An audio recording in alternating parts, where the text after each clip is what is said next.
Om Namo Bhagavate Vasudevaya. Narayanam Namaskritya Naram Chaiva Narottamam Devim Saraswatim Vyasam Tato Jayamtiriye Nashtaprayeshu Bhadreshu Nityam Bhagavata Sevaya Bhagavati Uttam Shloke Bhaktir Bhavati Naistiki. So continuing with the discussion on Srimad Bhagavatam, Canto 11, Chapter 8, the story of Pingla, text number 7 onwards. So further speaking about the 24 gurus. Drashtva striyam devamayam tad bhave rajitendriya pralobhita patati andhe tamasyagno patangvat. One who has failed to control his senses immediately feels attraction upon seeing a woman's form, which is created by the illusory energy of the Supreme Lord. Indeed, when the woman speaks with enticing words, smiles coquettishly, and moves her body sensuously, his mind is immediately captured, and thus he falls blindly into the darkness of material existence. Just as the moth, maddened by the fire, rushes blindly into its flames. Srila Sridhar Swami explains in this regard that just as a moth is killed by its attraction to the form of fire, similarly a bee can easily be killed by exploiting its attraction to the fragrance of flowers.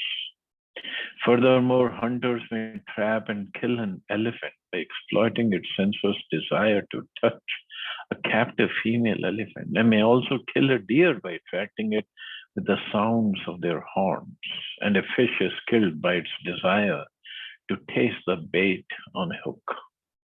Thus, one who desires to learn detachment from material illusion should accept these five helpless creatures as guru and learn the needful. So moth we know it just runs into fire. It gets so attracted by fire and doesn't know fire is going to burn me, but it runs into it and dies. And here example is given. Bee can easily be killed by exploiting its attraction to the fragrance of flowers. So how does that happen? So the bee goes into the flower and taking the pollen out of it from the center. But many flowers at night, they close their petals. Although the bee is very powerful, it can come out with a sting. It can tear up the petals of the flower, but it doesn't. And it dies in the flower. And now about the elephant. So how these hunters, how do they catch an elephant? What they do, they tie up a female elephant to a tree. And around that female elephant, they dig a hole in the ground and cover that hole with some thin sticks and some leaves. And at the bottom of the hole, they have some soft mud. Now the elephants, they always move in a herd. They don't go alone anywhere. They always move in a group, in a herd. So hunters know this is the path of the elephant. They'll go by, and there this female elephant is tied to the tree. And the female elephant is completely trained. So she makes noises, and this one elephant who is doomed, he leaves his herd and tries to go towards a female elephant. And the elders of that herd, they tell him, "Come on, have you ever seen a lone elephant? No, we always move in a herd. She's alone over there, so it is a trap. Don't go there." But the elephant, which is doomed, he says, "No, Prabhu, you don't know. Let me go and rescue her, and then I'll marry her, and then we'll have babies and this and that." Then he comes, he comes towards this female elephant who's tied up. And while coming, then he falls into that hole. As soon as he steps on those thin branches, he falls. He's very heavy. He falls into the hole. Now at the bottom of the hole, they have this soft mud. So the elephant gets trapped. He cannot get out. Elephant is the only animal that cannot jump. So he cannot get out. And he cries, and other elephants, they listen to him, but they keep going because they know they cannot rescue him. They just leave. And the hunters then let this elephant be there in the hole for 2-3 days, and they don't feed him anything. So after 2-3 days, he's completely, there is no emaciated man, no strength left at all. And then they come, and then they bring him out, they give him some food, they bring him out. Now the elephant understands that he has to follow the orders of these hunters. So they bring him to wherever they have to keep him captive to train him. And they treat him in such a way, the elephant understands. If he doesn't do what these hunters want, they will not give him food and they will not let him have association of the she elephant. Although the elephant is very, very powerful animal. If he wraps his trunk around a tree, he can just yank it out in one go. That's it. It's very powerful. But if you have seen this hunter or Mahavat who sits on top of the elephant, he just has a small ankush in his hand or a goad. And with that, he just guides the elephant. And the elephant follows him.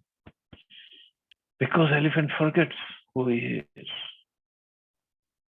He can just bring that Mahavat down on the ground with his trunk and kill him and go into the jungle. But elephant is so conditioned.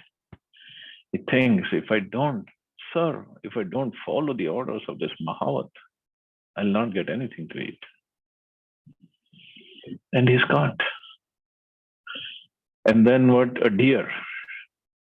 Now, deer is very much attracted to the sound of flute, or here it is said the sound of their horns. So these hunters, they play on the flute, beautiful sound, and the deer comes. Deer runs like anything. When he is on his full speed, even a cheetah cannot catch him. But deer comes listening to the sound. Oh, it sounds so good, great. Let me go listen. Let me go closer and listen more to the sound. And as he comes closer, they just throw a net at him and capture him. That's it. Then either he's killed for his musk, the kasturi, or for his skin, or they keep him in the zoo or whatever it is.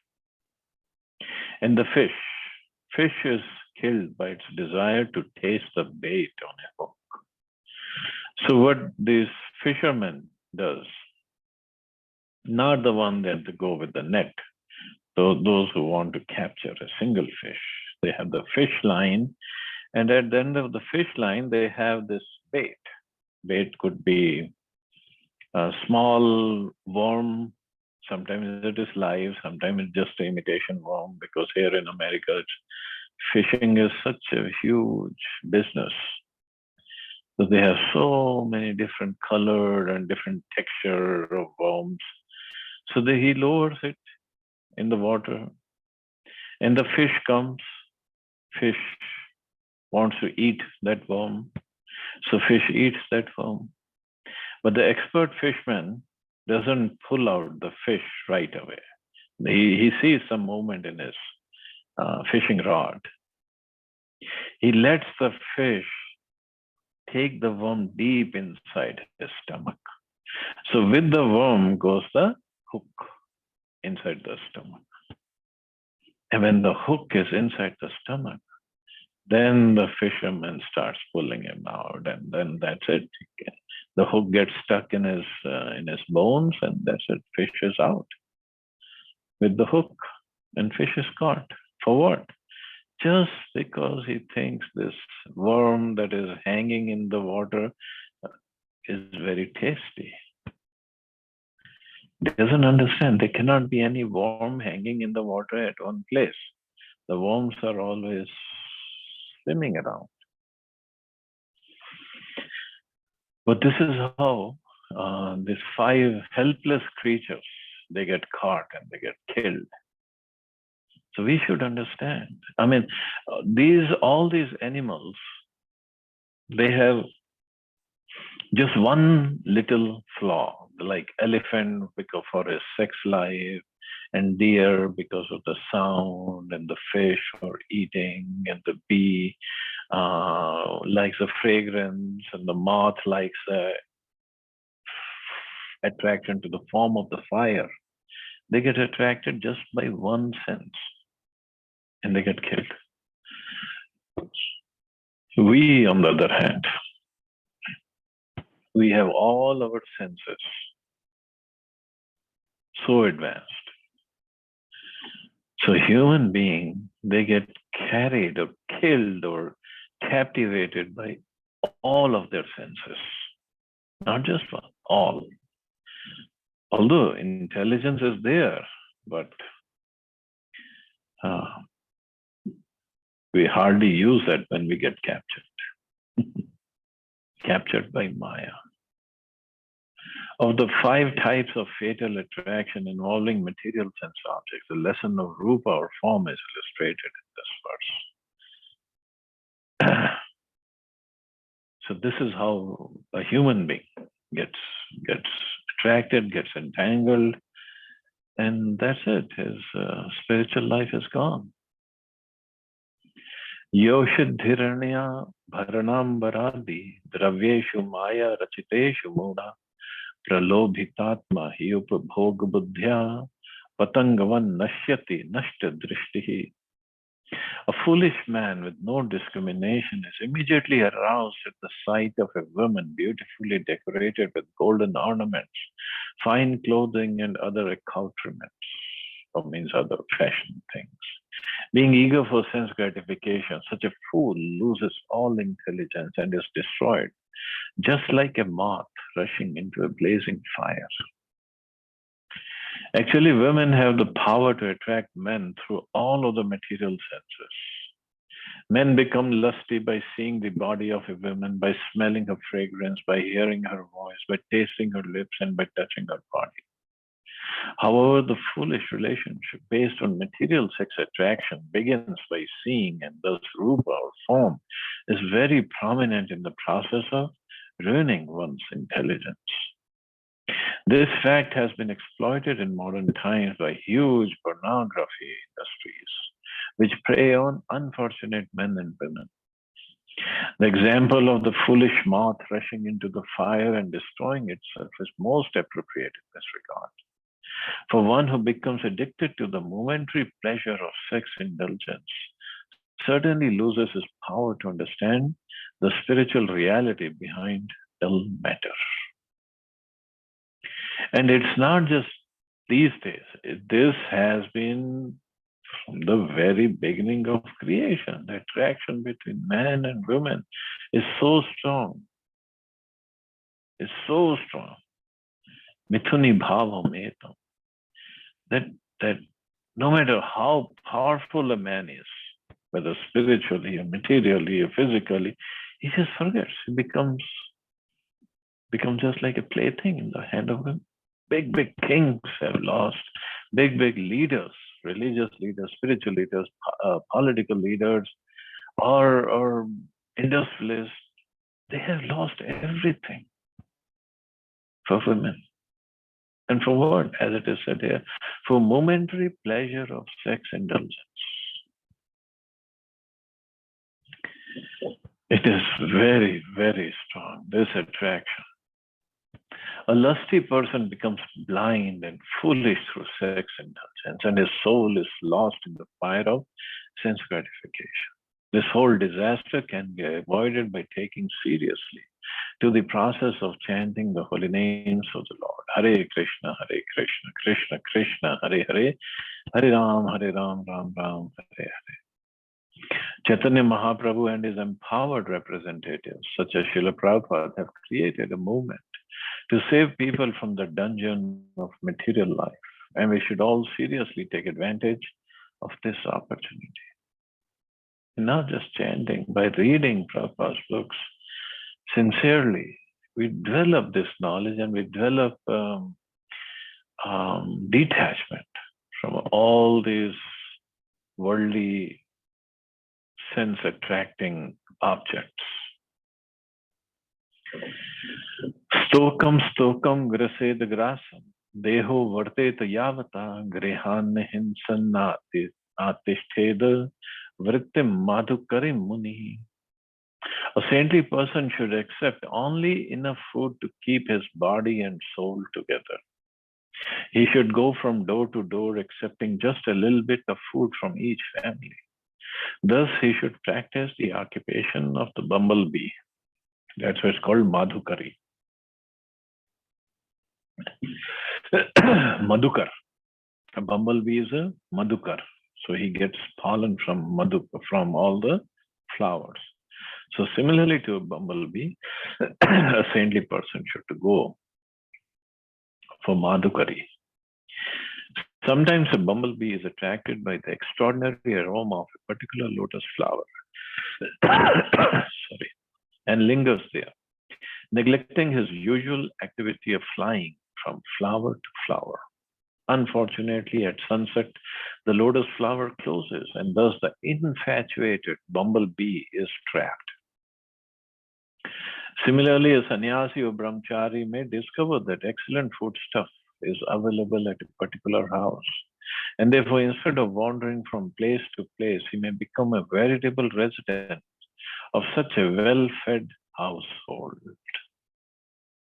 Thus, he will become bewildered by the illusion of family life and fall down from the platform of renunciation. And that is why it is said, sannyasi or brahmachari, they should go begging from door to door. And in fact, they should only beg from 7 homes in a day, whatever they get. Of course, not non-veg or anything. Whatever they get, whether they get good, palatable, good quantity or not, doesn't matter. And next day, they should not repeat the same house because they can get attached. That is mentioned here, that sometimes it is possible. Excellent food stuff is available at a particular house. And they would think, oh, I just need to go one house and that will be done, and I can just go home and do my bhajan. But this is, they can get attracted and entangled. Also, if a mendicant takes unfair advantage of the Vedic custom of charity and takes too often from a single family, the resentment he causes will disturb the social order. An ideal sage should, like the bumblebee, travel from place to place. But he must be careful not to become a chubby bee by going to the many houses and eating sumptuously at each house. According to Srila Bhaktisiddhanta Saraswati Thakur, such a chubby bee will undoubtedly become entangled in the network of Maya. No one should be overly attached to the gratification of his tongue, because this will lead to an overstuffed belly and then uncontrollable lust. In conclusion, one should not endeavor very much for material sense gratification, but should instead endeavor strenuously to spread the glories of the Supreme Lord Krishna. This is the proper use of human energy. Of course, for preachers, this is a different story for preachers. When we go and preach at houses, have some programs, then normally it happens after the program, there's such a luxurious prasadam. And the preacher has to eat. He cannot just go away. Because our job is to give knowledge, not to just go begging from door to door and go home. Our job is to preach. So a preacher's life is even more difficult than just brahmachari or a sannyasi. So much of attraction is out there. But that is why we have to immune ourselves first thing in the morning by chanting Hare Krishna Mahamantra, 16 rounds every day without, well, minimum 16 rounds. And then other processes, other programs that Prabhupada has given. And on top of it, we just have to be very careful. Just thinking that I'm doing all this, that means I'm immunized, might not work.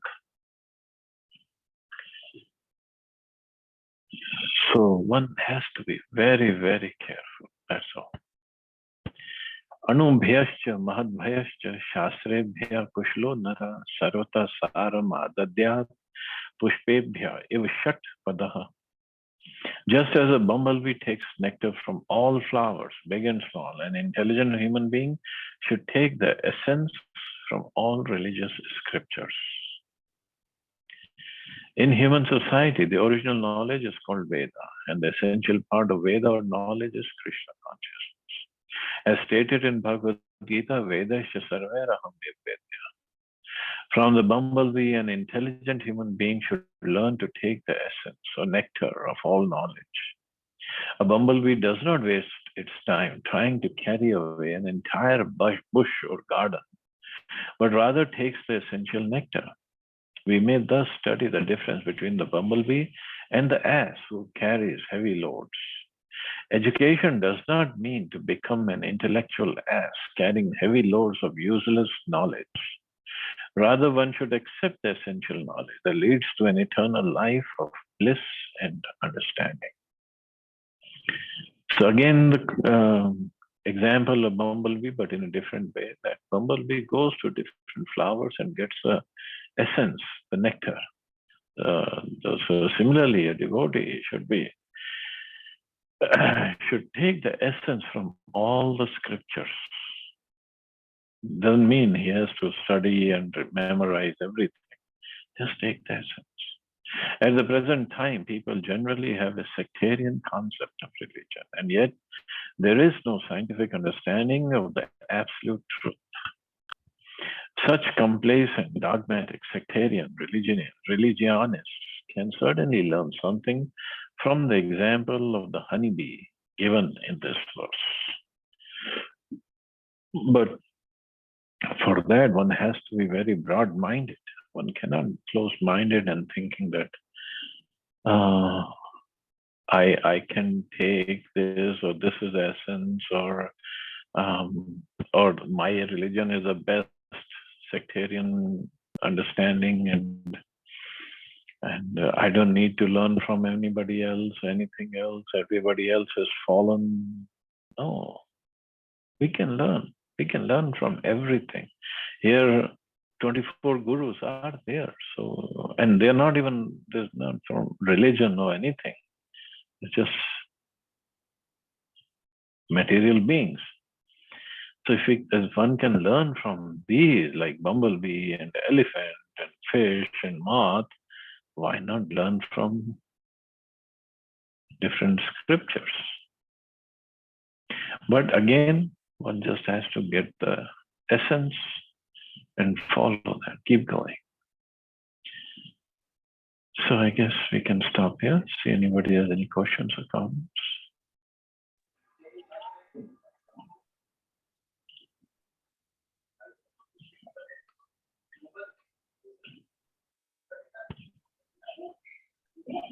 Okay, so we'll stop here. You all have a safe and wonderful day. Hare Krishna.